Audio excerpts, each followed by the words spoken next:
আমরা দেখছি যে সকলেই আপনারা হচ্ছে যে পাটের জামা কাপড় পরেছেন, এটা আসলে পরার উদ্দেশ্য কি, কেন? আগে যেরকম পাট পরিচালনা ছিল, বর্তমানে আমাদের দেশ থেকে পাট বিলুপ্তির পথে। তো বিলুপ্তির পথে হওয়ার কারণে আমি সরকার, প্রশাসন, জনগণকে আমি দৃষ্টি আকর্ষণ করছি, আসুন আমরা সবাই মিলে একসাথে পলিথিন বর্জন করি, পাটের পণ্য ব্যবহার করি। বিশ্ব চিনেছে বাংলাদেশের নাম সোনালী আঁশ পাট দিয়ে। তো আমাদের পাটের দেশ, সেই ক্ষেত্রে আমি সকলকে আহ্বান করি, আসেন আমরা সবাই পাটের পণ্য ব্যবহার করি। আসলে সব কিছুতেই গরম আছে। আর আরেকটা কথা হচ্ছে যে আমরা সোনালী আঁশ পাটের পণ্য ব্যবহার করো, পলিথিন বর্জন করো, এটা হচ্ছে আমার স্লোগান। পাটের পণ্য ব্যবহার করবেন, পলিথিন বর্জন করবেন। দেশ শুধু আপনার আমার না, দেশ কিন্তু সবার। আপনারা যদি পরিবেশ সুন্দর করে রাখেন, আমি মনে করি দেশটা আরো সুন্দর হবে। বাংলাদেশের সোনালী আঁশ খ্যাত পাট, এটি দিয়ে 279টি পণ্য অলরেডি ব্যবহৃত হচ্ছে এবং প্রস্তুত করা হয়েছে। যেমন আমরা একটা পোশাক করেছি, এটা আমরা নিজস্বভাবে আগে কেউ পরে নাই। বান্ডেল থাকলে প্রতি সেনমানিতে টাকা বাঁচবে। বিকাশ সেনমানি বান্ডেল কিনে জিতুন প্রতি লেনদেনে।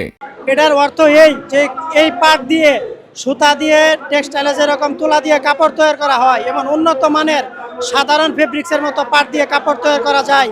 যেমন গাড়ির সিট, বাসাবাড়ির পর্দা, মশারি, এই তুষকের কাপড়, লেপের কাপড় সহ ইত্যাদি যত ধরনের গৃহস্থালী জিনিস আছে, পর্দার কাপড় সহ এগুলি করা যায়। জালি ব্যাগ করা যায়।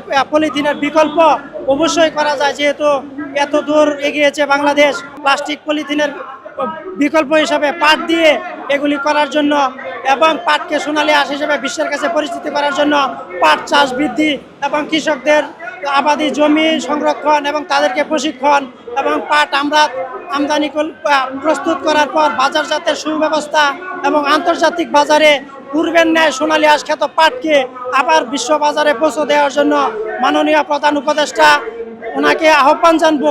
কৃষক জানি পাট নিয়ে কাজ করতে পারে, কৃষক জানি, যেমন দেখেন কলকারখানাগুলো এখন কিন্তু বন্ধ হয়ে গেছে।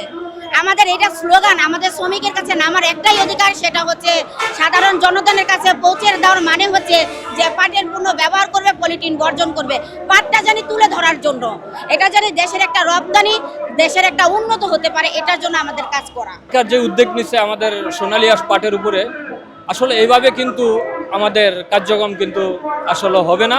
প্রতিটি জেলাতে, প্রতিটি এলাকাতে একটি করে মার্কেট করে দেওয়া হোক, তাহলে সাধারণত পাটের পণ্যটা সাধারণত মানুষের কাছে খুঁজবে। গ্রাম থেকে নগর পর্যন্ত আমরা ব্যবহার করতে আমরা সক্ষম হব, আমরা এটুকু আশা করি। আর সরকার আসলে বলে, কিন্তু আসলে বাস্তবায়ন কিন্তু জনগণ দেখে না, সেটা আমরা দেখতেছি না। দেখেন 2023 সালে যে পাট পাতাটা চিহ্নিত করছে, ওই পাট পাতাটা কিন্তু চিহ্নিত করতে পারে না।